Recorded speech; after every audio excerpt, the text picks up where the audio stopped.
The doors of the great hall burst open before Lyra could stop herself from shaking.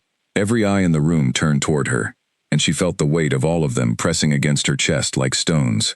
Damien stood at the center of the hall, tall and cold, his jaw tight with a decision he had clearly already made before she even walked in. "I reject you as my mate," he said, his voice loud enough to reach every corner of the stone hall. "Lyra, daughter of no strong bloodline, I will not tie my future to yours." The words landed like a blow. Gasps rippled through the crowd of pack members gathered for the ceremony. Lyra's knees nearly buckled, but she forced herself to stay standing. She would not give him the satisfaction of watching her fall. "Damien," she whispered, her voice cracking despite her effort to sound calm. "We are fated. You cannot simply undo what the moon has chosen." "Watch me," he said, turning his back to her.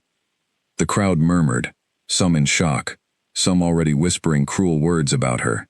And Omega, rejected by her fated mate, was seen as broken, unworthy, cursed by nature itself.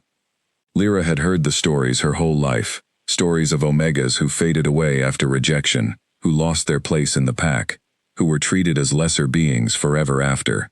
She would not let that happen to her. Her feet moved before her mind could catch up, carrying her out of the hall, past the shocked faces of pack members she had known her whole life. No one reached out to stop her. No one offered comfort. She was already becoming invisible to them, already becoming a ghost of the woman she used to be. Outside, the night air hit her like cold water. She ran, ignoring the branches that scratched at her arms, ignoring the way her chest burned with every breath. She ran until the lights of her home pack faded behind her, swallowed by the dark shapes of the forest. Lyra had grown up believing the mate bond was sacred, unbreakable, the one true promise nature gave to every wolf. She had waited years to meet her fated match, dreaming of the moment their eyes would lock and the world would shift into place. When she finally felt that pull toward Damien 2 months ago, she thought her life was finally beginning. She had been wrong. Damien was the son of a respected beta family, ambitious and hungry for power. From the moment the bond formed, he made it clear he saw her as an obstacle rather than a gift. He wanted a mate who could strengthen his position within the pack, someone with strong bloodlines and political value. Lyra, an Omega with no particular status, could not offer him that. His rejection tonight was not about the bond itself. It was about ambition. The forest around her grew thicker, the trees pressing close together like silent witnesses to her pain. She had no plan, no destination in mind. All she knew was that she could not go back. Not to the hall, not to her small home at the edge of the territory, not to the pitying stares that would follow her for the rest of her life if she stayed. Her legs finally gave out near a stream, and she collapsed onto the damp earth, her breath coming in ragged gasps. The cold water trickled past her fingers as she pressed her hands into the mud, trying to steady herself. She could feel the bond still there, faint and broken, like a thread stretched too thin. Rejection did not erase the mate bond entirely. It only wounded it, leaving behind a hollow ache that would linger for the rest of her life unless something changed. Lyra did not know how long she sat there before she heard the growl. It was low, deep, and full of warning.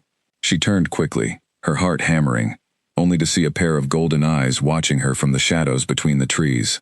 She scrambled backward, her hands searching blindly for anything she could use to defend herself. But the wolf did not move closer. It simply watched her, its massive frame barely visible in the darkness. "Please," she whispered, unsure if the wolf could even understand her. "I mean no harm."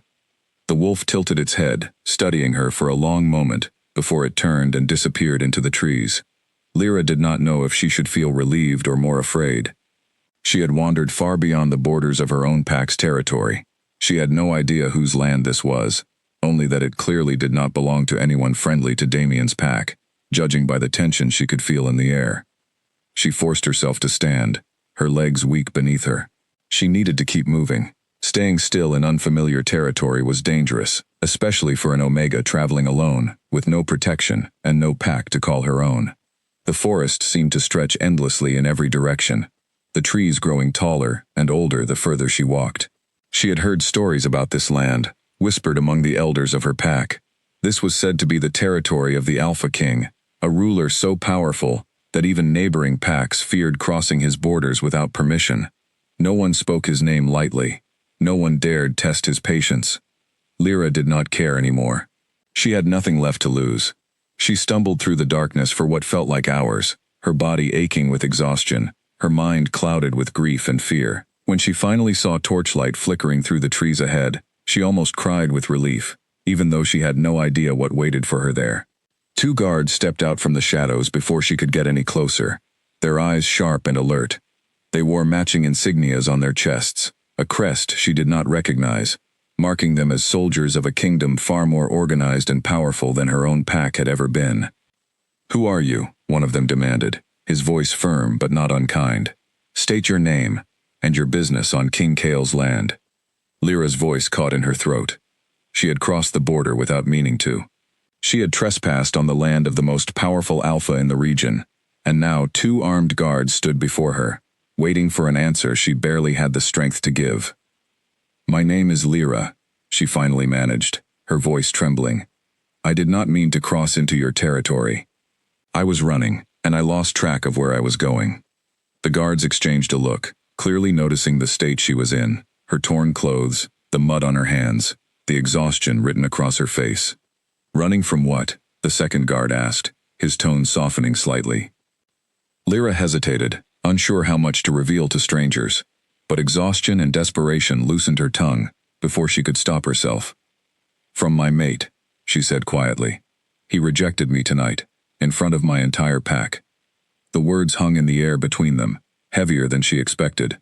Rejection was not something spoken about lightly among wolves. It was considered one of the deepest wounds a person could carry, a mark of shame in some packs and a tragedy in others.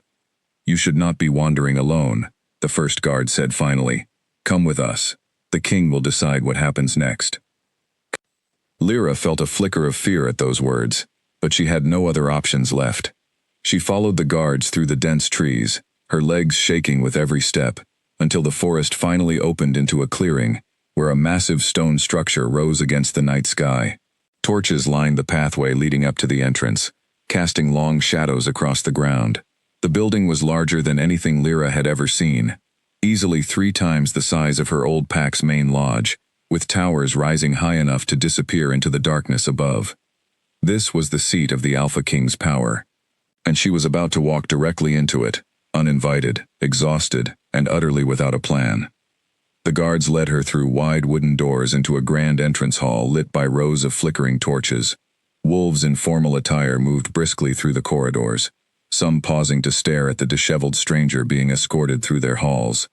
Lyra kept her eyes down, painfully aware of how out of place she looked among the polished stone floors and tall banners bearing the crest of the kingdom. "Wait here," the first guard instructed, gesturing to a small alcove near a set of towering double doors. "The king is finishing a meeting with his council. He will see you shortly." Lyra nodded, sinking onto a wooden bench, her body finally allowing itself to feel the full weight of exhaustion. She wrapped her arms around herself, trying to steady her breathing, trying to prepare for whatever conversation waited for her behind those doors. She had no idea what kind of man the Alpha King was. She had only heard rumors, some painting him as fierce and unforgiving, others as fair and just. She would soon find out which version was true. Minutes stretched into what felt like an hour before the great doors finally opened. A tall figure emerged, his presence immediately commanding attention from everyone in the hall. He moved with quiet confidence, his dark eyes scanning the room until they landed on Lyra, sitting alone on the bench. This was Kale Ashgrove, the Alpha King. He was younger than she expected, though his eyes carried the weight of someone who had ruled for years and made difficult decisions many times over. He studied her for a long moment, taking in her torn clothes, the dirt on her hands, the exhaustion etched into every line of her face. "You are the Omega who crossed my border tonight," he said, his voice calm, but carrying an unmistakable authority. Lyra rose to her feet quickly, dipping into a shaky bow. "Yes, Your Grace. I did not mean to trespass. I apologize for the intrusion." Kale studied her a moment longer before gesturing for her to follow him.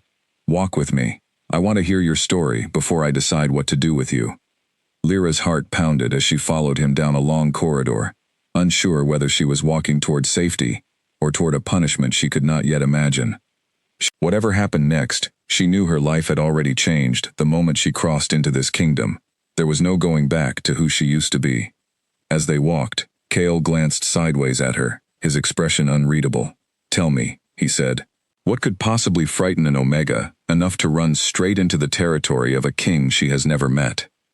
Lyra took a deep breath, steadying herself before she spoke. Whatever she said next would determine everything that followed. She only hoped the truth would be enough to save her. Kale led Lyra into a smaller chamber off the main corridor, a room lined with tall shelves of old books and a single fireplace crackling with warm light. He motioned for her to sit in one of the chairs near the fire, then took the seat across from her, his sharp eyes never leaving her face. "Start from the beginning," he said. "I want to understand exactly what happened tonight." Lyra wrapped her hands around herself, trying to steady her nerves before she spoke. "My name is Lyra. I come from a Pact 2 territories east of here. 2 months ago, I met my fated mate for the first time. His name is Damien, son of a respected beta family within our pack." She paused, gathering the courage to continue. "Tonight was supposed to be our official bonding ceremony. Instead, in front of the entire pack, he rejected me. He said I had no strong bloodline, no value to offer his future." Kale's jaw tightened almost imperceptibly, though his expression otherwise remained calm. "And you ran." "I could not stay," Lyra admitted. "An Omega who has been rejected by her mate has almost no standing left in most packs. I would have been treated as broken for the rest of my life. I ran without thinking, and I ended up here." Kale leaned back in his chair, studying her with an intensity that made her want to look away, though something in his gaze also made her want to keep talking, to explain herself fully. "You understand," he said slowly, "that harboring a rejected Omega from another pack is not without consequences. Your former mate's pack could see this as an insult, depending on how the situation is handled." Lyra's stomach twisted with fear, but she forced herself to meet his eyes. "I am not asking you to start a conflict on my behalf, Your Grace. I only ask for a place to stay, somewhere far enough from my old pack that I will not be found. I have no other request." Something shifted in Kale's expression, a flicker of curiosity replacing the sternness from before. "Most Omegas in your position would beg for revenge, or demand justice against the mate who wronged them. You ask for none of that. You only ask to disappear." "I do not want revenge," Lyra said quietly. "I only want peace, a place where I am not a walking reminder of my own failure." Kale was quiet for a long moment, the crackling fire filling the silence between them. Finally, he spoke again, his voice softer than before. "You are not a failure, Lyra. A rejection says far more about the one who rejects than the one who is rejected." Lyra blinked in surprise at his words, unsure how to respond to unexpected kindness from a king she had only just met. "I will offer you a place here," Kale continued, his tone returning to its usual authority. "You will work within my household staff, under my direct protection. No one within my kingdom will question your presence, and no pack outside these borders has the authority to reach you here. However, I want to be clear about the risk this creates." "I understand," Lyra said quickly. "I accept whatever risk comes with your protection." Kale studied her for a long moment, as if trying to determine whether she truly understood the weight of what she was agreeing to. Finally, he nodded once. "Then it is settled. You will begin your duties tomorrow morning. Tonight, you will rest." He called for one of the household staff, a young woman named Elena who appeared almost instantly at the door, as if she had been waiting nearby the entire time. Elena had warm brown eyes and an easy smile that immediately put Lyra slightly more at ease. "Elena will show you to your quarters," Kale said, rising from his chair. "Tomorrow, she will explain your duties within the household.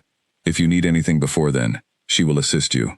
"Thank you, Your Grace," Lyra said, bowing her head respectfully. "I will not forget this kindness." Kale paused at the doorway, glancing back at her one final time before he left. "See that you do not forget it. Kindness given freely should be repaid with loyalty, not with more running." His words lingered in the air long after he disappeared down the corridor, leaving Lyra both comforted and unsettled by the weight of his expectations. Elena led her through a maze of hallways, chatting easily as they walked, clearly trying to put Lyra at ease. "You are very lucky, you know. The king does not often extend this kind of protection to strangers. Most who cross our borders uninvited are turned away immediately, or worse. I did not expect this kind of welcome, Lyra admitted. I thought he would send me away, or punish me for trespassing. Elena laughed softly. King Kale is fierce when he needs to be, especially in matters of politics or war. But he has always had a soft spot for those who have been wronged. He does not tolerate cruelty within his own walls, even if he must be firm with outsiders. They finally arrived at a small but comfortable room near the eastern wing of the castle. A simple bed sat against one wall, along with a wooden dresser and a window overlooking the training grounds below. It was far more comfortable than anything Lyra expected to receive as a stranger seeking refuge.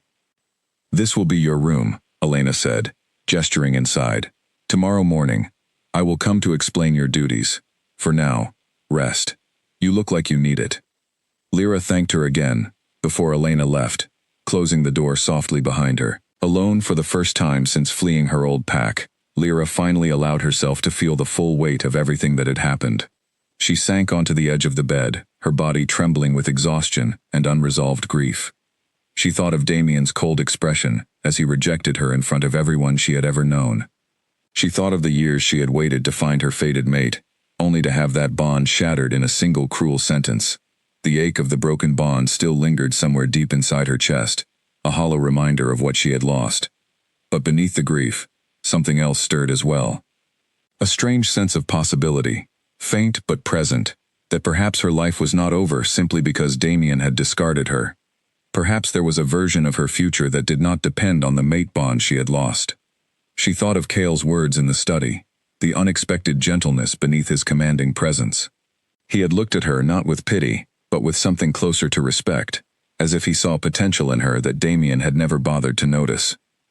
Lyra did not know what tomorrow would bring, or how long she would be able to stay hidden within these walls before her old pack discovered where she had gone.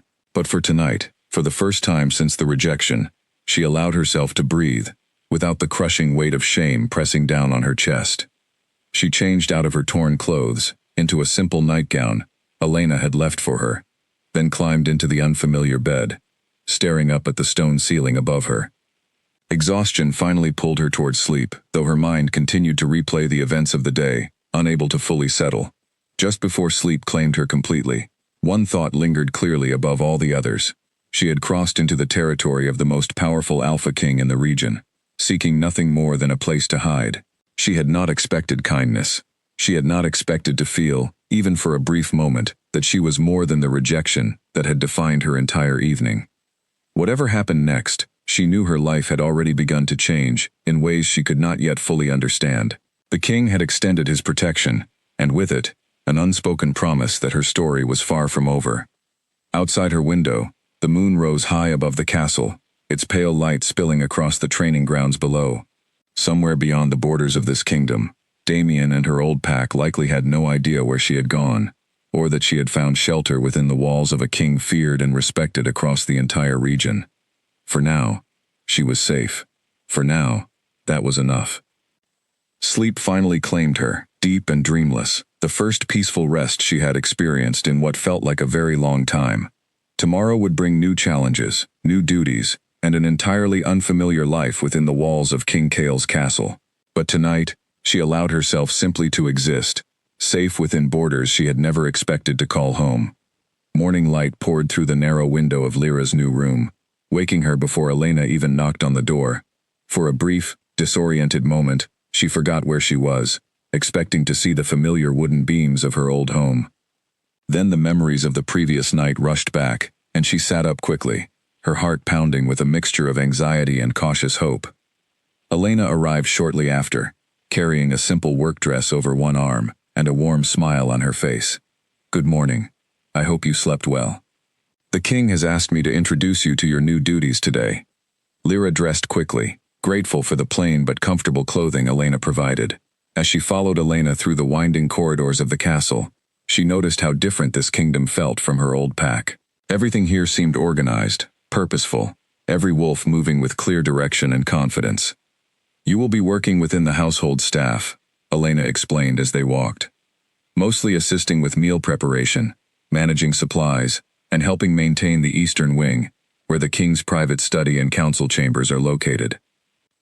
That sounds manageable, Lyra said, relieved that her duties did not seem overly demanding, given everything she had already been through. Elena glanced sideways at her, a knowing look in her eyes. The Eastern Wing duties mean you will likely cross paths with the king fairly often.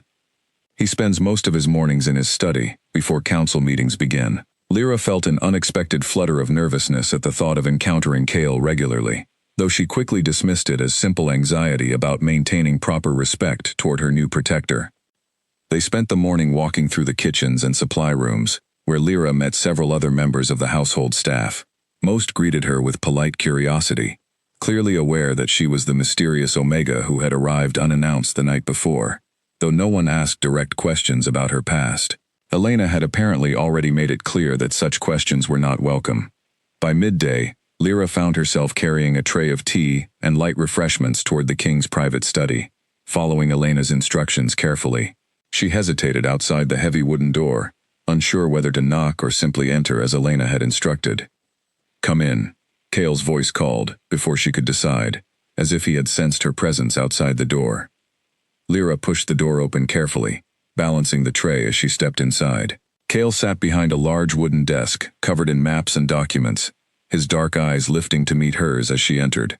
"Elena mentioned you would be assisting with my study today," he said, gesturing toward a small table near the window. "You can set the tray there." Lyra nodded, moving carefully to place the tray down, acutely aware of his gaze following her movements. "I hope I am not intruding on important work, Your Grace."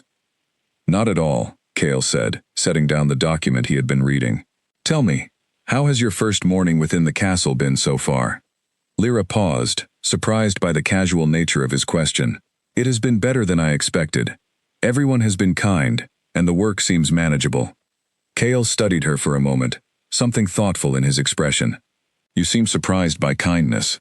Was your old pack truly so unwelcoming?" The question caught her off guard, and she hesitated before answering honestly. "My old pack was not unkind, exactly. But Omegas were expected to remain quiet, to accept whatever role was given to them without complaint. Kindness was often conditional on usefulness." Kale's jaw tightened slightly at her words, though his voice remained calm.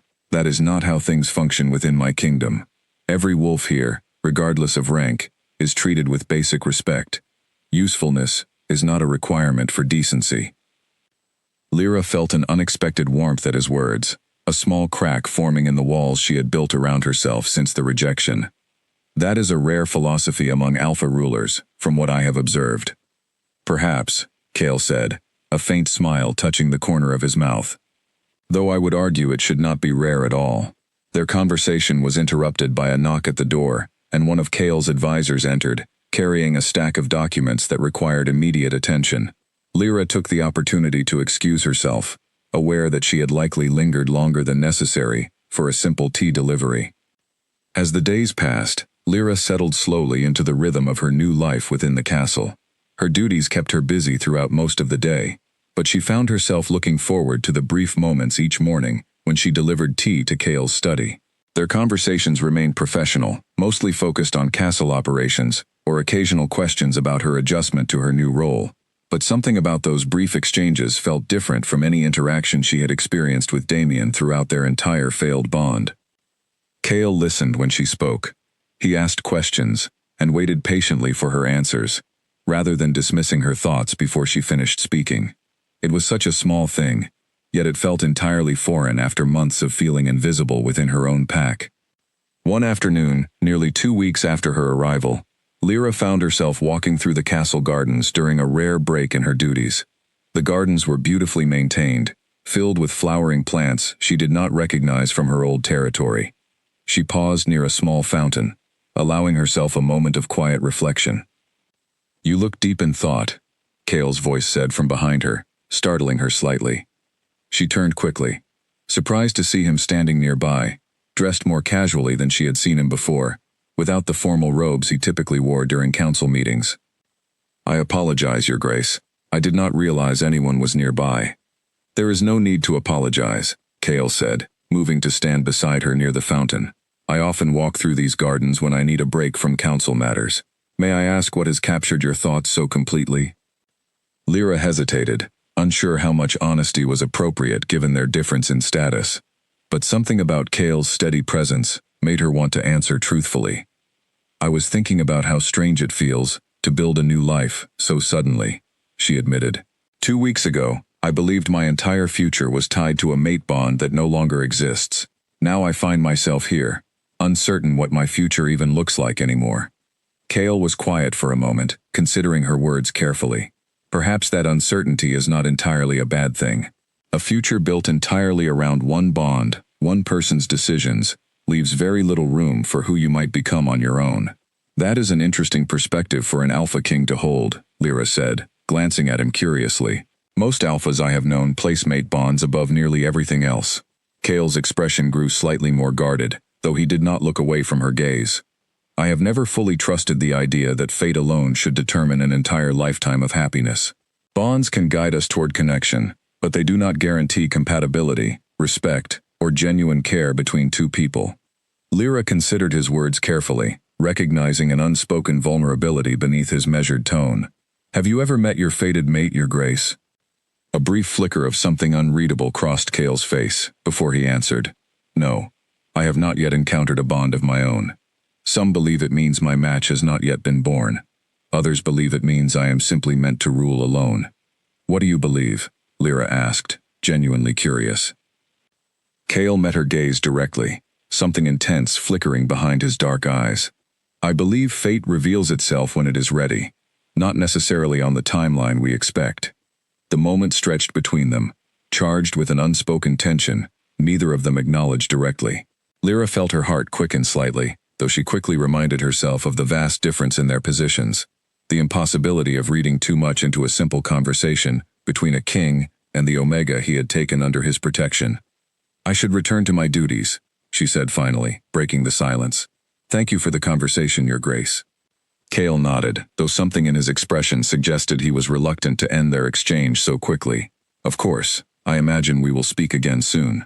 As Lyra walked back toward the castle, she could not shake the feeling that something had shifted between them during that brief conversation near the fountain. She told herself it meant nothing, that Kale was simply a kind ruler extending basic courtesy to someone under his protection. But deep down, a small part of her wondered if the strange warmth blooming in her chest was something entirely different from simple gratitude. She had no way of knowing, at that moment, how quickly her fragile new peace would soon be tested by news arriving from beyond the kingdom's borders. A month had passed since Lyra first arrived within the walls of Kale's castle, and for the first time since her rejection, she felt something close to genuine belonging. Her duties had expanded slightly, and she now spent most mornings assisting Kale directly, with organizing documents and messages related to the kingdom's daily affairs, a role Elena had recommended when the king requested additional help managing his growing workload. It was during one such morning, while sorting through a stack of sealed letters, that Lyra noticed a particular emblem stamped into the wax of one envelope. Her stomach dropped instantly as recognition hit her. It was the crest of her old pack, the same symbol that had hung above the Great Hall, where Damien had rejected her weeks earlier. Her hands trembled slightly as she set the letter aside, unsure whether to mention it or simply hope it went unnoticed. But Kale, ever perceptive, noticed her hesitation immediately. "Is something wrong?" he asked, glancing up from the document he had been reviewing. Lyra hesitated only a moment before answering honestly. "This letter bears the crest of my former pack, Your Grace." Kale's expression shifted instantly, his relaxed posture straightening as he reached for the letter. He broke the seal carefully, his eyes scanning the contents with growing intensity. Lyra watched his jaw tighten, a muscle flexing along his cheek as he read. "What does it say?" she asked, her voice barely above a whisper. Kale set the letter down slowly, meeting her gaze with an expression she could not quite read. "Your former pack has learned of your location. This letter is from Damien himself, demanding your immediate return." Lyra felt the blood drain from her face, her hands gripping the edge of the desk for support. "How could they possibly know I am here? Word travels between territories, even when we try to keep certain matters private," Kale said grimly. "It seems someone within the surrounding regions recognized you, or perhaps simply spread rumors that eventually reached the wrong ears." Lyra's mind raced with panic, memories of Damien's cold rejection flooding back with overwhelming force. What does the letter demand exactly? Kale's expression darkened further as he considered his next words carefully. Damien claims that despite his rejection, he retains certain rights over you as his former mate.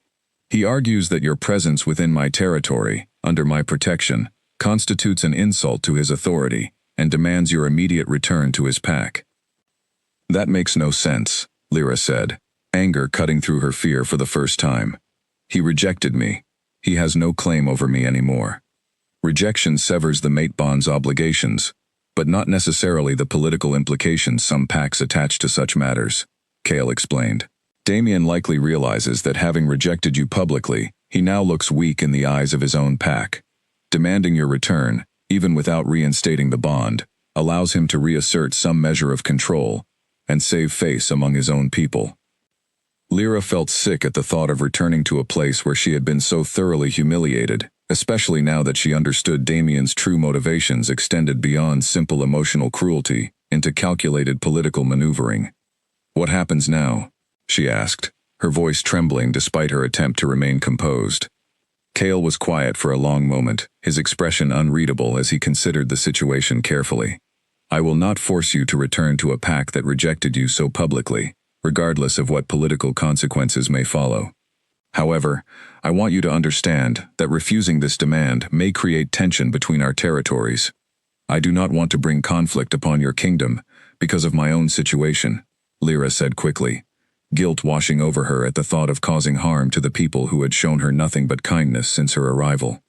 Kale's expression softened slightly, though his voice remained firm. "You are not responsible for Damien's actions, Lyra.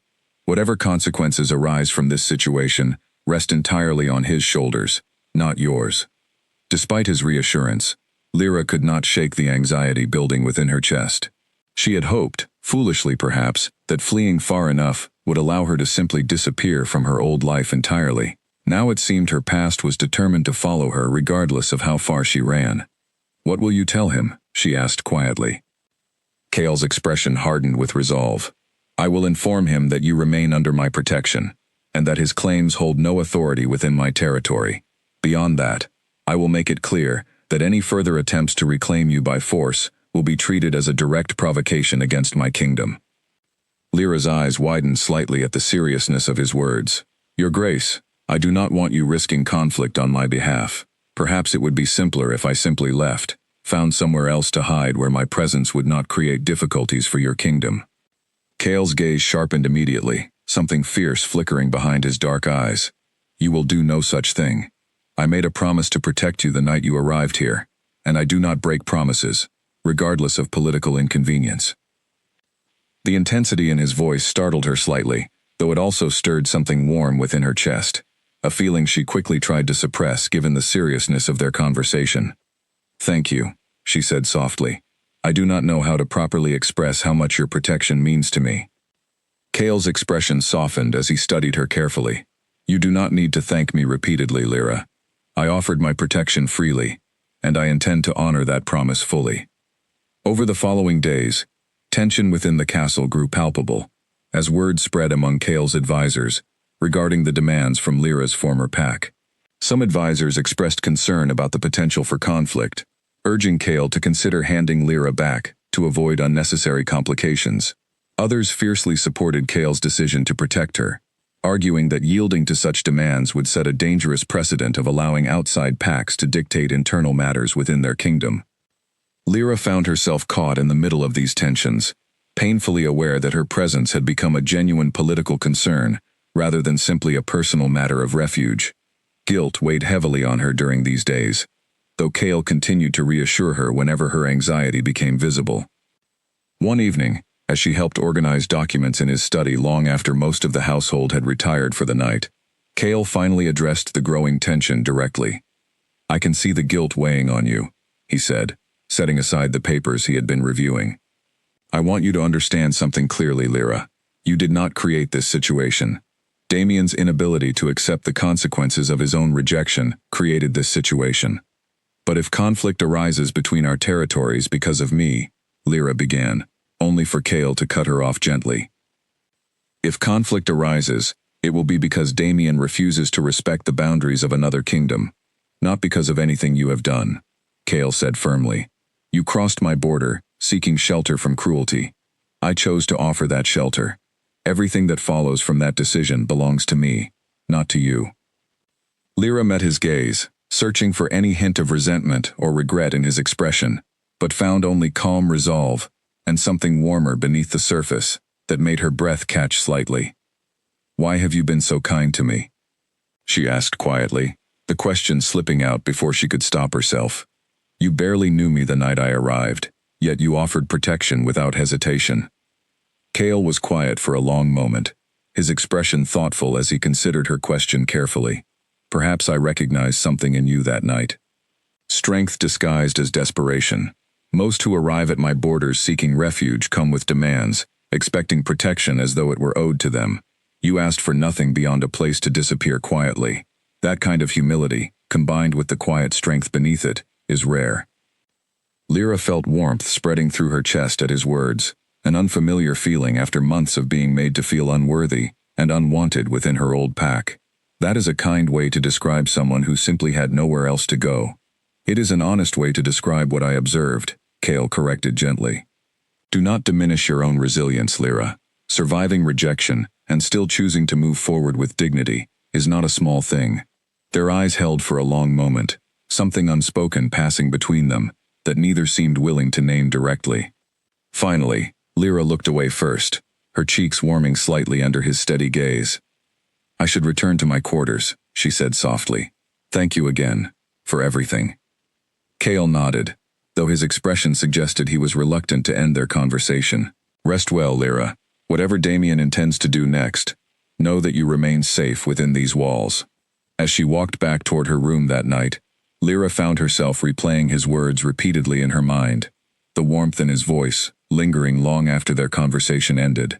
She told herself the growing feelings stirring within her chest were simply gratitude, nothing more. But deep down, she suspected the truth was becoming far more complicated than she was ready to admit. Weeks passed, and life within the castle continued, despite the looming tension surrounding Damien's demands.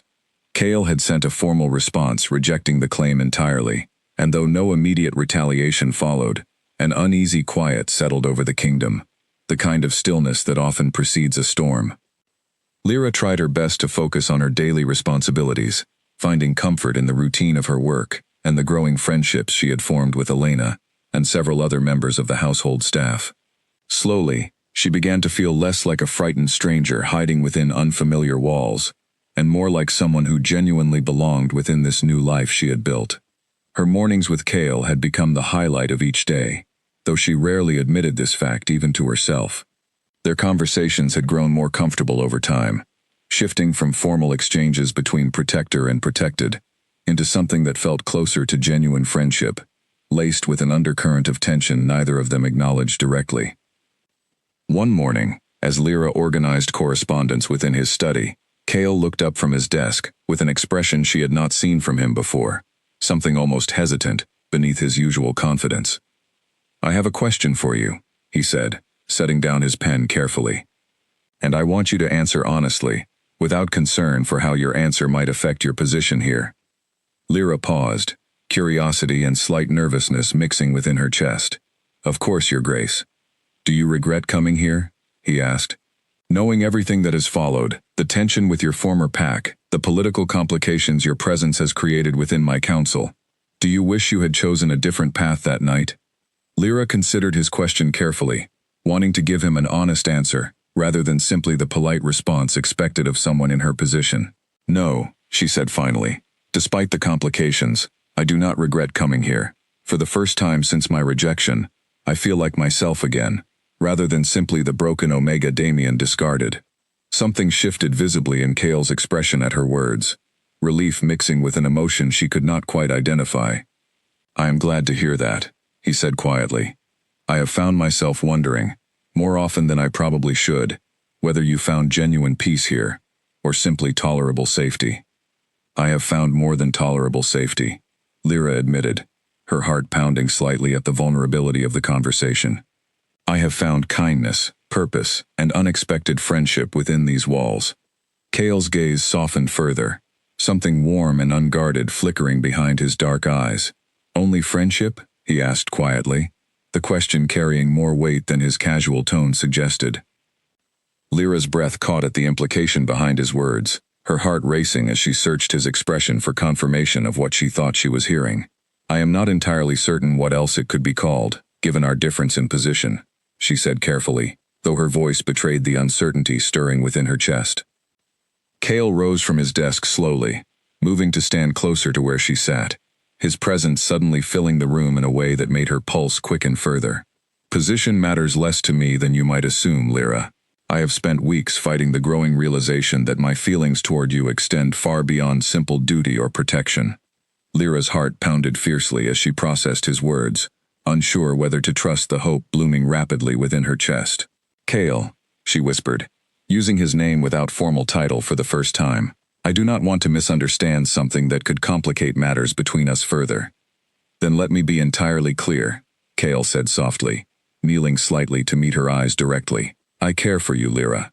Not simply as someone under my protection, but as a woman whose strength, resilience, and quiet grace have captured my attention in ways I did not expect when you first arrived at my borders." Tears welled unexpectedly in Lyra's eyes, overwhelmed by emotions she had not allowed herself to fully acknowledge until this moment. "I have felt something similar," she admitted quietly.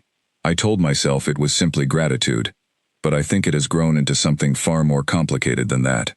Cale reached forward gently, brushing a stray tear from her cheek with careful tenderness. "You do not need to name it perfectly right now. We have time to understand what this means for both of us." Lyra nodded, overwhelmed by the tenderness of the moment, so different from the coldness she had experienced with Damien throughout their entire failed bond. "I am frightened," she admitted honestly. "Fated bonds are supposed to guarantee happiness, yet mine brought only rejection and pain. What we are feeling now has no such guarantee, no fate dictating its outcome." Cale's expression grew thoughtful, though his gaze remained steady and reassuring. "Perhaps that is exactly why it feels different, Lyra. What grows between us is not dictated by fate or obligation. It is chosen, freely and deliberately, by both of us." His words settled something uncertain within her chest, the fear slowly giving way to a fragile but genuine hope she had not expected to feel again after Damien's rejection. "I would like to explore what this could become," she said softly, "if you are willing to be patient with me as I navigate feelings I did not expect to experience again so soon." "I have no intention of rushing you, Lyra," Cale said gently. "Whatever grows between us will grow at whatever pace feels right for you." Their conversation was interrupted by a knock at the door, and both quickly composed themselves as one of Cale's advisors entered with urgent news, requiring immediate attention. Lyra excused herself quietly, her mind spinning with everything that had just occurred between them. As she walked through the castle corridors afterward, she felt lighter than she had in months, the weight of Damien's rejection finally beginning to lift from her shoulders. For the first time since that painful night in the Great Hall, she allowed herself to imagine a future, built not around obligation or fate, but around genuine choice and mutual care.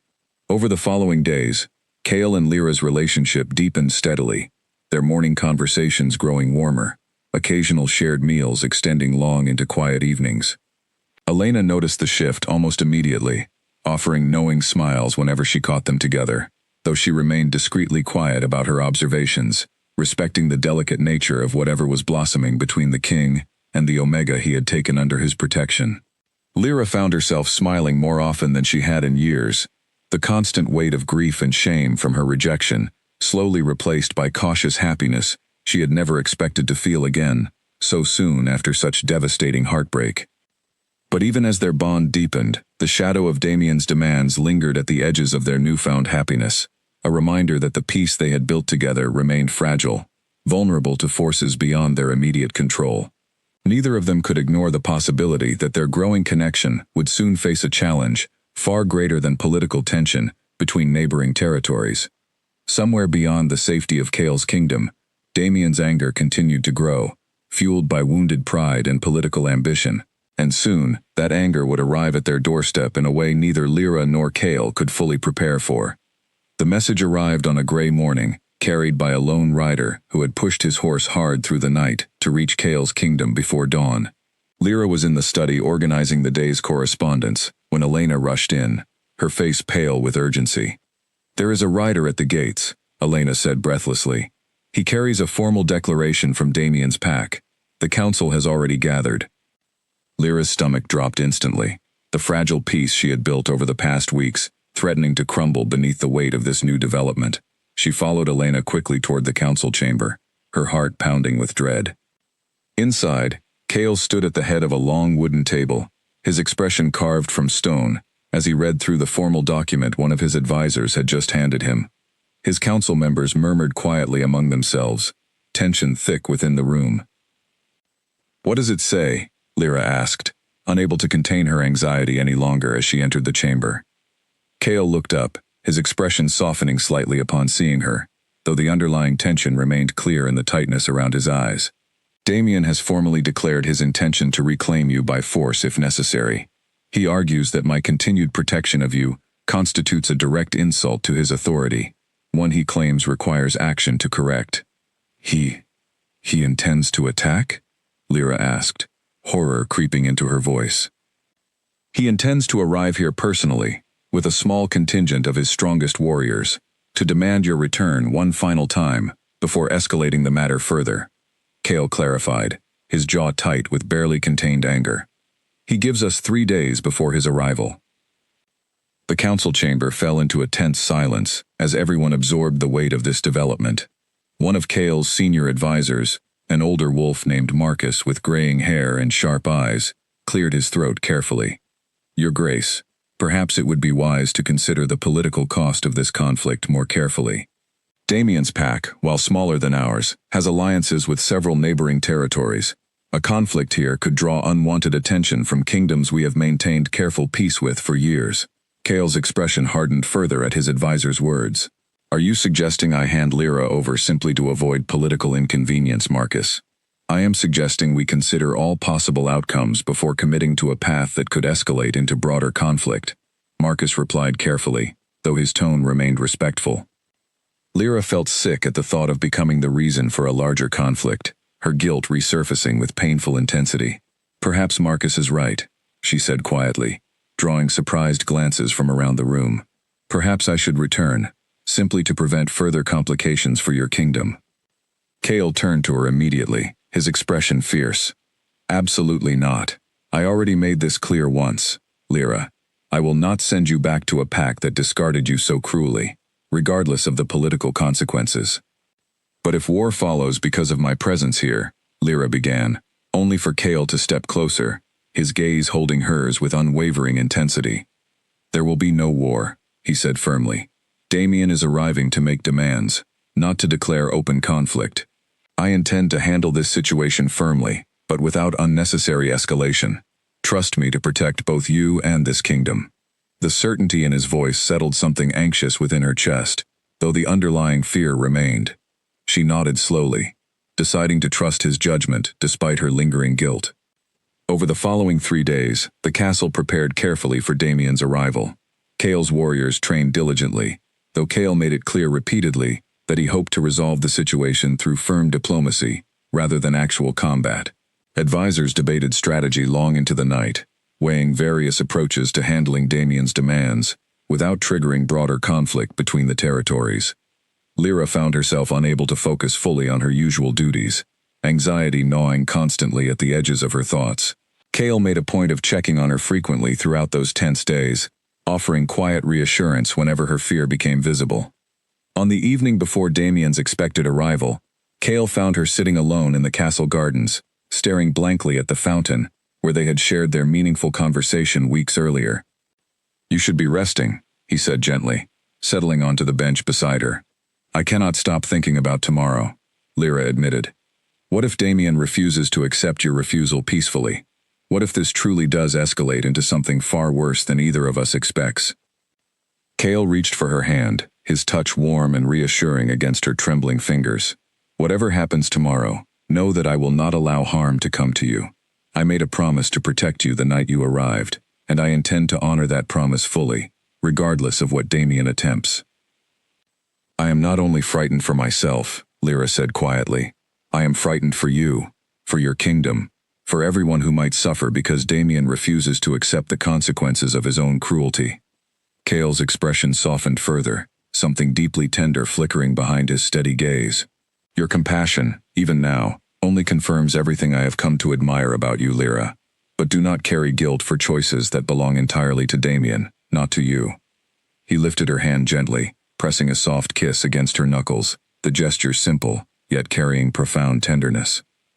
Tomorrow, I will handle Damien's demands with the full authority of my position. Whatever happens, know that my feelings toward you remain unchanged, regardless of what political complications follow.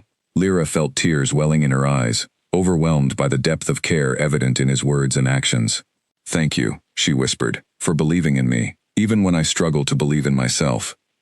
They sat together in comfortable silence as the sun set beyond the castle walls, drawing strength from each other's presence as they prepared for whatever challenges tomorrow would bring. Neither of them could predict exactly how Damien's arrival would unfold, but for the first time since the demands first arrived, Lyra felt a fragile sense of readiness settling within her chest. Whatever happened next, she would not face it alone, and somehow, that knowledge made all the difference. The following morning arrived with tense anticipation hanging over the entire castle. Warriors stood at attention along the main courtyard, while advisors gathered near the entrance, preparing to receive Damien and his contingent with appropriate but firm formality. Lyra remained close to Elena within the castle, watching nervously from a window overlooking the courtyard below, as the moment of confrontation drew steadily closer. In the distance, she could see a small group of riders approaching the main gates, Damien's familiar figure unmistakable even from this distance. Her heart pounded fiercely, memories of his cold rejection flooding back with painful clarity as she watched him approach the kingdom that had become her unlikely sanctuary. Whatever happened in the coming hours would determine not only her own future, but potentially the fragile peace between two territories now standing on the edge of serious conflict. Damien's group came to a stop just beyond the main gates, his warriors dismounting behind him, as he strode forward with the same arrogant confidence Lyra remembered from the night of her rejection. Cale stood waiting at the entrance of his courtyard, flanked by his own most trusted warriors, his expression calm, but unmistakably firm. "Damien," Cale said, his voice carrying clearly across the courtyard, "you have arrived exactly as your letter promised. I trust you understand the boundaries of what you are permitted to demand within my territory." Damien's eyes narrowed slightly at Cale's measured tone, clearly having expected a different reception. "King Cale, I have come to request the return of my Omega, who fled here weeks ago without proper cause." "She is not your Omega," Cale replied firmly. "You rejected her publicly, severing any claim you once held over her future. She remains here under my protection, of her own choosing." Damien's jaw tightened, frustration flashing briefly across his features before he composed himself. "My rejection was a personal matter within my own pack. It does not grant her the right to seek shelter within a rival kingdom, creating political complications that extend far beyond our original bond." "Your rejection was announced publicly, in front of your entire pack," Cale countered. "The consequences of that decision are entirely your own to bear, Damien. She sought safety, after you humiliated her before everyone she knew. I offered that safety freely, and I do not intend to withdraw it now simply because you regret how your actions appear to others." Tension crackled through the courtyard, as the two alphas stared each other down, neither willing to back away from their position. Lyra watched from the window above, her heart pounding fiercely, as she observed the confrontation unfolding below. "You misunderstand my position," Damien said, his voice hardening. "I am not asking for her return out of sentiment. My pack's standing has suffered, since news of her flight spread across neighboring territories. Allowing her to remain sheltered here, seemingly rewarded for defying pack tradition, sends a dangerous message to other Omegas who might consider similar defiance." "Perhaps the message it sends," Cale replied coldly, "is that cruelty has consequences, and that Omegas deserve protection when their own packs fail to provide it." Damien's expression darkened further, clearly unprepared for such direct opposition from a king known throughout the region for his measured diplomacy. "Are you suggesting my pack's traditions are somehow inferior to your own governance, King Cale?"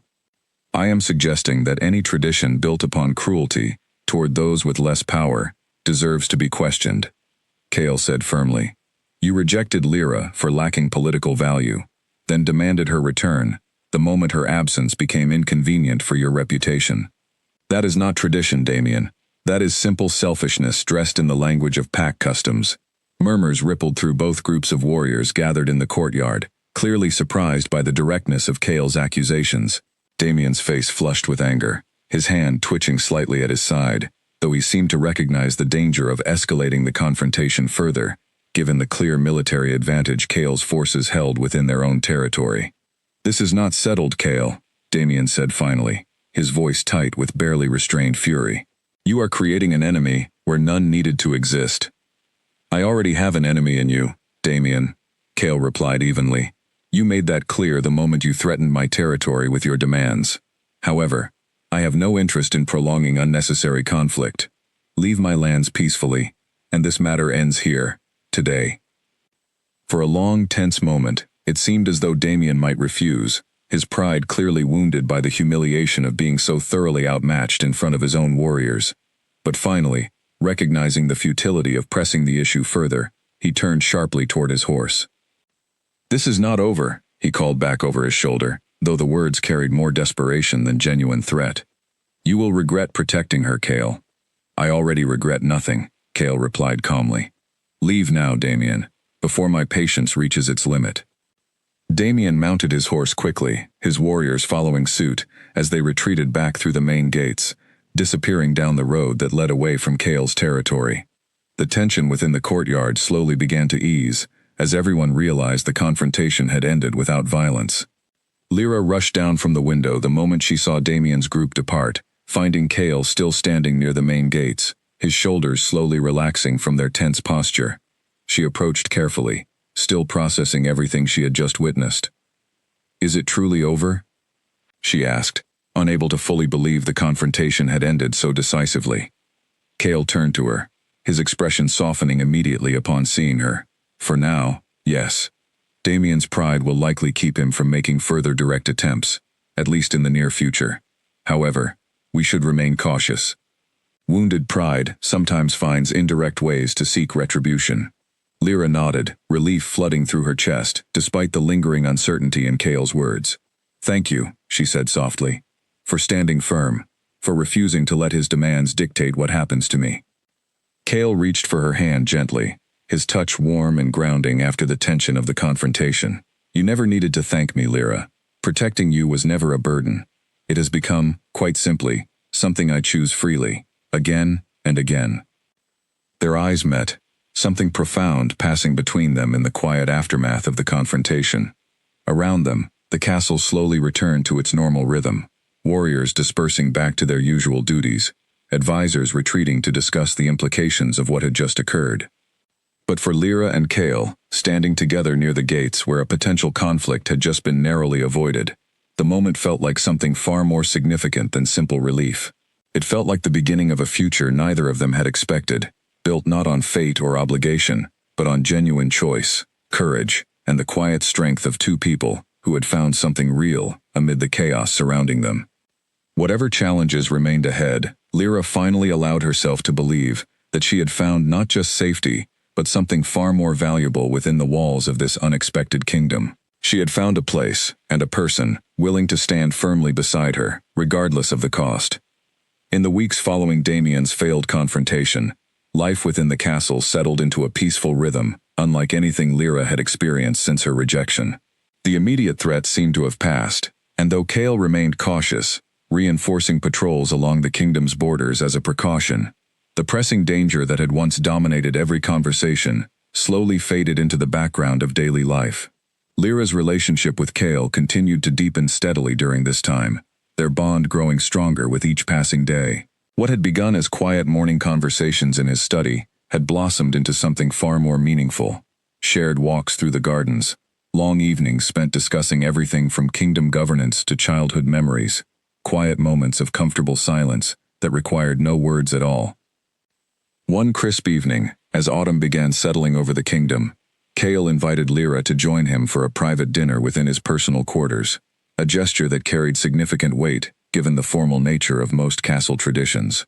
Elena had helped Lyra prepare for the evening, her excitement evident as she assisted with choosing an appropriate dress for the occasion.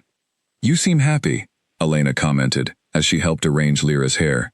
"It is good to see, after everything you experienced before arriving here." "I am happy," Lyra admitted, smiling softly at her reflection in the small mirror, "happier than I ever expected to feel again. especially after everything that happened with Damien. Elena squeezed her shoulder gently. The king feels the same way, you know.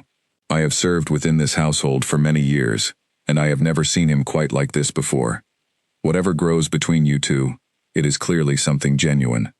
Lyra felt warmth spreading through her chest at Elena's words, gratitude mixing with nervous anticipation for the evening ahead. When she finally arrived at Cale's private quarters, she found him waiting near a table set simply but elegantly, candles casting warm light across the room. "You look beautiful," Cale said, his gaze soft as he took in her appearance. "Thank you," Lyra replied, feeling her cheeks warm under his attention. "This is a lovely surprise, Cale." They settled into comfortable conversation throughout the meal, discussing lighter topics than the political tensions that had dominated recent weeks. Cale shared stories of his childhood, growing up as the heir to a kingdom he had never expected to inherit so young, following his father's unexpected passing. Lyra shared memories of her own childhood, moments of genuine happiness before the pressures of pack expectations had begun weighing on her every decision. As the evening drew to a close, Cale grew quiet, something thoughtful settling over his expression as he studied her carefully across the table. "I have been thinking," he said slowly, "about what our future might look like, beyond simply navigating the immediate dangers surrounding your arrival here." Lyra's heart quickened at his words, curiosity and hope mixing within her chest. "What have you been thinking?" Cale reached across the table, taking her hand gently within his own. "I know that traditional bonds are formed through fate, through instinct neither party controls. What we have built together follows no such predetermined path. It has grown entirely from choice, from genuine connection, built over weeks of shared experiences." "That is true," Lyra agreed softly, unsure exactly where his thoughts were leading. "I want you to know," Cale continued, his voice steady, despite the vulnerability evident in his expression, "that regardless of fate, regardless of what tradition dictates, I choose you, Lyra. Not because obligation demands it, but because every day spent alongside you has confirmed exactly how genuine my feelings toward you have become." Tears welled unexpectedly in Lyra's eyes, overwhelmed by the sincerity evident in his words. "I choose you as well," she whispered. "Completely, and without hesitation." Cale rose from his seat, moving around the table to kneel beside her chair, his expression carrying a tenderness she had never witnessed from anyone before, certainly never from Damien throughout their entire failed bond. "There exists an ancient law within our kind, rarely invoked, that allows an Alpha King to formally declare a chosen bond, even absent the traditional fated connection. Such a declaration carries equal weight and authority as any bond formed through fate itself." Lyra's breath caught at his words, understanding slowly dawning as she processed the significance of what he was suggesting. "Are you saying you wish to formally bond with me, despite the absence of fate's guidance?" "I am saying exactly that," Cale confirmed, his gaze holding hers with unwavering sincerity. "I do not need fate to tell me that you are exactly the person I wish to build my future alongside. I have chosen you, Lyra, fully and completely, and I hope you might choose to formally bond with me in return." Overwhelmed by emotion, Lyra found herself nodding before she could even fully form words, tears streaming freely down her cheeks. "Yes," she finally managed. "Yes, I choose you, Cale. Completely. And for whatever future lies ahead of us." Cale's expression lit with genuine joy, relief and happiness mixing openly across his features as he rose to pull her gently into his arms. Their embrace carried none of the coldness she had experienced with Damien, instead radiating warmth, security, and genuine affection, built entirely upon mutual respect and choice. "There is one matter we must address before any formal declaration," Cale said softly, still holding her close. "Damien may attempt to challenge the validity of a chosen bond, given his previous claims over your future. We must ensure our declaration carries undeniable legal and political weight, protecting you fully from any future attempts he might make." Lyra nodded, understanding the necessity of careful preparation, despite her overwhelming happiness in this moment. "Whatever needs to happen, I trust your judgment completely." Cale smiled warmly, pressing a gentle kiss against her forehead. "Then let us begin preparing properly. Soon, Lyra, you will stand, not simply as someone under my protection, but as my chosen mate, recognized fully by law and tradition alike. safe from any claim Damien might attempt to make, ever again.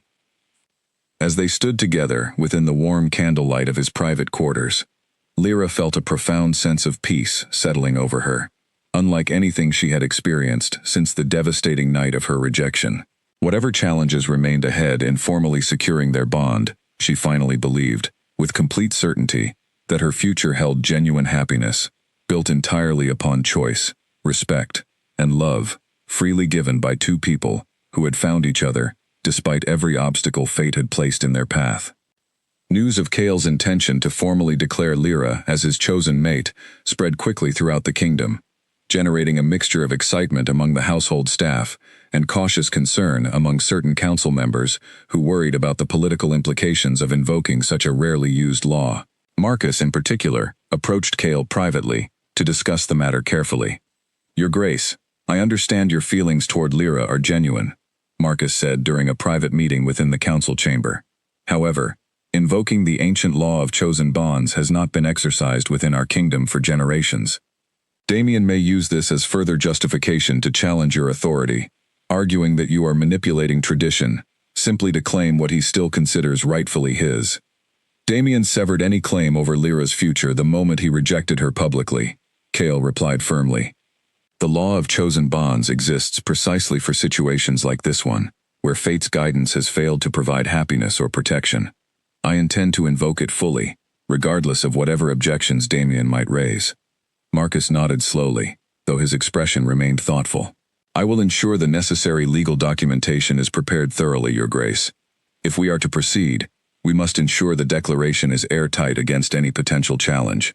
Over the following days, preparations began in earnest for what would become one of the most significant events within the kingdom's recent history. Lyra found herself swept into a whirlwind of ceremonial preparations, meetings with legal advisors who carefully explained the ancient traditions surrounding chosen bonds, and quiet moments with Cale where they discussed what their future together might look like once the bond was formally recognized. However, word of the impending declaration inevitably reached beyond the kingdom's borders, and it did not take long before Damien learned of Cale's intentions. Rather than accepting defeat quietly, Damien began rallying support among several allied pacts, arguing that Cale's actions represented a dangerous precedent that threatened traditional pact structures throughout the region.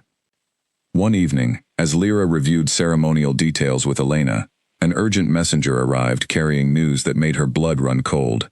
Damien had gathered a coalition of allied pacts, citing concerns over Cale's unprecedented use of the ancient law, and was preparing to formally challenge the legitimacy of the chosen bond before it could even be declared.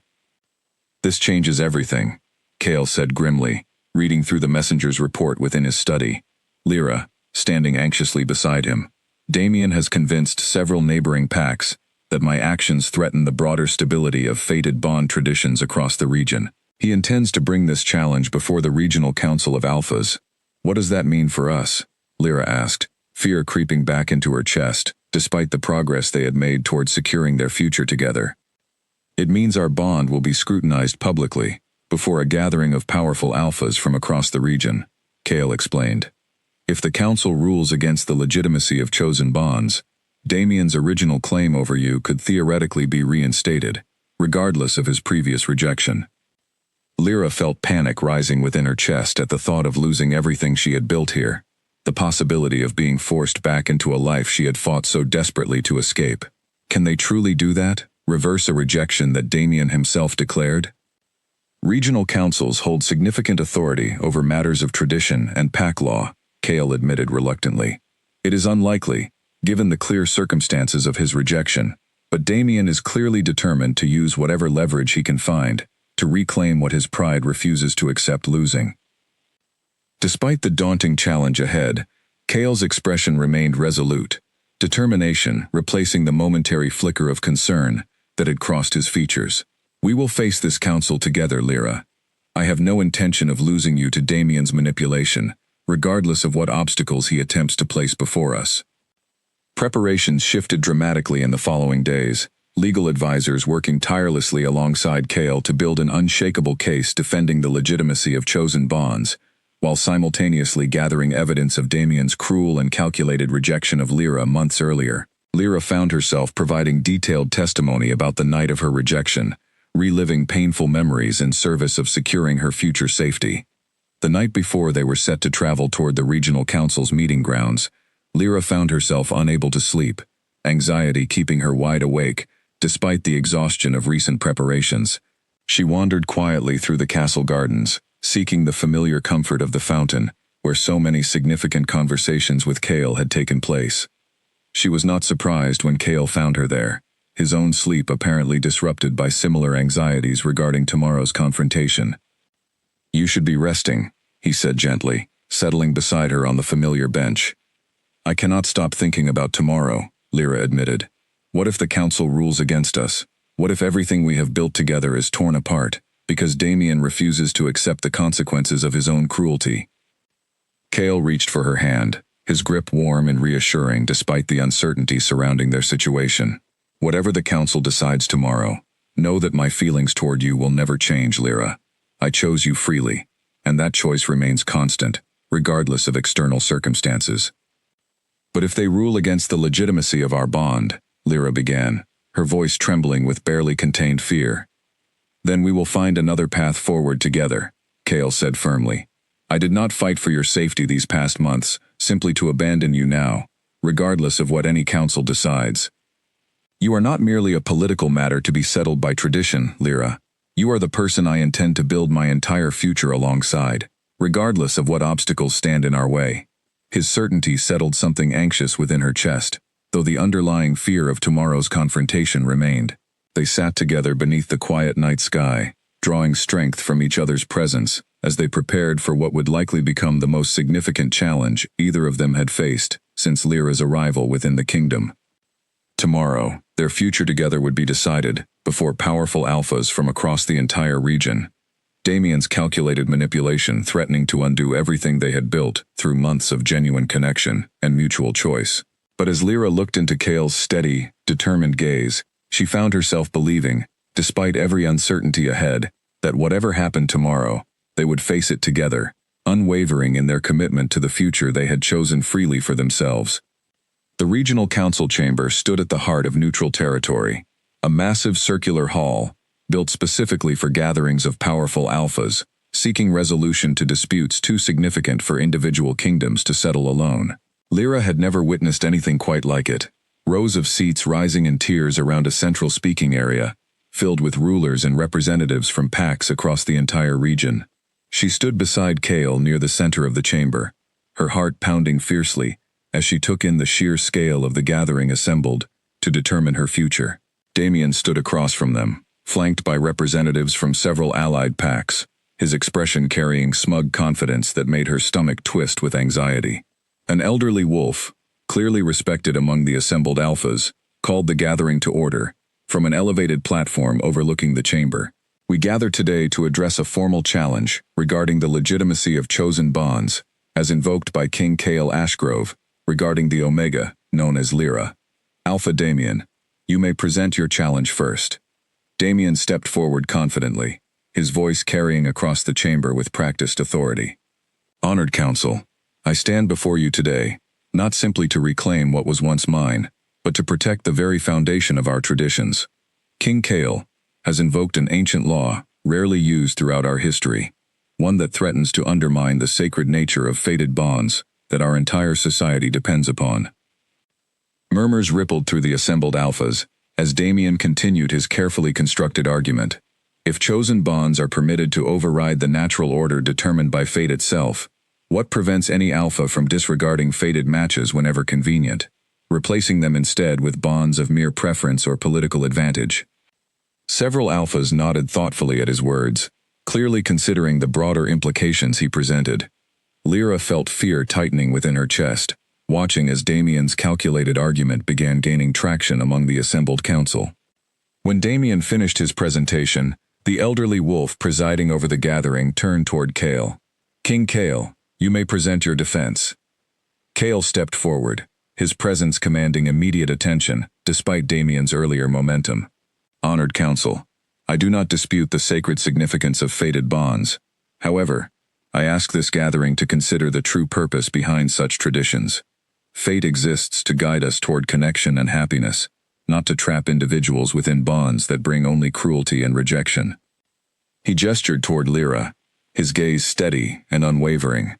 Alpha Damien speaks of protecting tradition, yet he conveniently omits the circumstances surrounding his own actions. He rejected his fated mate publicly, cruelly, and without justification, beyond her lack of political value to his ambitions.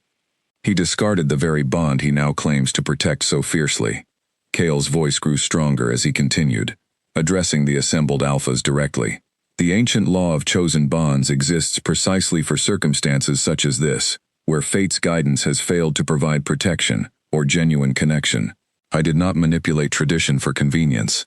I offered protection to someone cruelly abandoned by her own fated match, and over months of genuine connection, built entirely upon mutual respect and choice, our bond grew naturally into something real. He turned to look directly at Lyra before continuing. I ask this council to consider, which truly threatens the foundation of our traditions, an ancient law, invoked to protect someone genuinely wronged by fate's imperfect guidance, or an alpha, who rejected his mate cruelly, only to demand her return, the moment his own reputation suffered as a result. The chamber fell into thoughtful silence, as the assembled alphas considered both arguments carefully. Finally, the elderly wolf presiding over the gathering spoke again. Before this council renders judgment, we wish to hear directly from the Omega, at the center of this dispute. Lyra, please step forward. Lyra's heart pounded fiercely as she stepped into the center of the chamber, painfully aware of every eye watching her carefully. She took a steadying breath, drawing strength from Kale's reassuring presence beside her, before she began speaking. Honored council, she said, her voice trembling slightly before steadying with growing resolve. I stood before my entire pack months ago, humiliated publicly by the very alpha who now claims fate itself demands my return. Damien rejected me not because our bond lacked genuine connection, but because I could not offer him the political advantage he desired. She turned to look directly at Damien, years of suppressed pain finally finding voice before this powerful gathering. You did not protect tradition that night, Damien. You discarded it entirely, the moment it no longer served your ambitions. I fled not from fate's guidance, but from your cruelty, seeking only safety within a kingdom I had never expected would offer more than temporary shelter. Her voice grew steadier with each word, years of suppressed anger and grief, finally finding release, before an audience powerful enough to determine her future once and for all. What I found instead was genuine kindness, respect, and eventually, love, built entirely upon choice rather than obligation. King Kale did not manipulate tradition to claim me, Damien. He offered protection freely, and over time, our connection grew into something real, something I choose completely, without hesitation or regret. She met Damien's gaze directly, refusing to look away despite his obvious anger at her words. You had your chance to honor the bond fate gave you, and you discarded it cruelly. You do not deserve a second chance, simply because your pride cannot accept the consequences of your own actions. Silence fell across the chamber, following her impassioned declaration, several alphas exchanging thoughtful glances as they absorbed the weight of her testimony. Finally, the elderly wolf presiding over the gathering rose slowly, addressing the assembled council with clear authority. This council has heard both arguments, along with the direct testimony of the Omega, at the center of this dispute. It is the judgment of this gathering that Alpha Damien's rejection, delivered publicly and without honorable justification, fully severed any claim he once held over Lyra's future. The ancient law of chosen bonds, invoked properly by King Kale, is hereby recognized as legitimate and binding. Relief flooded through Lyra with overwhelming force, tears welling in her eyes as the weight of uncertainty finally lifted from her shoulders. Kale's hand found hers immediately, his grip warm and steady, silent celebration passing between them without need for words. Furthermore, the elderly wolf continued, given the circumstances of cruelty demonstrated during the original rejection, this council formally advises Alpha Damien against any further attempts to challenge this bond, under threat of broader censure from the regional council. Damien's face flushed with fury and humiliation as the judgment was rendered, though he remained silent, clearly recognizing the futility of further protest before such a definitive ruling. He turned sharply, retreating from the chamber alongside his allied representatives, his ambitions thoroughly defeated before the very council he had hoped would support his cause. As the gathering slowly dispersed, Cale pulled Lyra gently into his arms, relief and joy radiating openly across his features. "It is finally over," he murmured softly against her hair. "No more uncertainty, no more threats hanging over our future. We are free to build our life together, fully and completely, without fear of Damien's interference ever again." Lyra allowed herself to fully embrace the moment, months of fear and uncertainty finally giving way to genuine, unrestrained happiness. "Thank you," she whispered, tears of relief streaming freely down her cheeks. "For fighting for me, for believing in a future built on choice rather than obligation, for showing me that love could exist without the cruelty I once believed was simply my fate to endure." Cale pulled back slightly, cupping her face gently within his hands, his expression carrying profound tenderness and unwavering devotion. "You showed me the same thing, Lyra. Before you arrived at my borders that night, I believed perhaps I was destined to rule alone, without ever experiencing genuine connection. You proved that fate's guidance is not the only path toward happiness. Sometimes, the most meaningful bonds are the ones we choose freely, for ourselves." Months later, their formal bonding ceremony took place within Cale's castle, attended by loyal members of the household staff, supportive council members, and representatives from allied kingdoms, who had watched their story unfold with genuine interest and admiration. Elena stood proudly among the witnesses, tears of happiness in her eyes, as she watched Lyra and Cale formally declare their chosen bond, before the entire kingdom. Lyra stood beside Cale as his equal, no longer the frightened, rejected Omega, who had stumbled into his territory seeking desperate refuge months earlier. She stood instead as someone who had rebuilt her entire life, through courage, resilience, and the willingness to embrace a love built freely upon genuine choice, rather than obligation, dictated by fate alone. As the ceremony concluded, and celebrations began throughout the castle, Cale drew her close, his expression filled with quiet joy, as he looked toward their future together. "Whatever challenges lie ahead," he said softly, "we will face them together, as equals, bound not by fate's arbitrary decree, but by the deliberate choice we made to build something real." Lyra smiled, resting her head against his shoulder, as they watched their kingdom celebrate the beginning of a new chapter neither of them had ever expected to experience. "Together," she agreed softly, "exactly as we chose." And within the walls of the kingdom, that had once been nothing more than an unfamiliar refuge, Lyra finally found the home, and the love, she had never known she deserved.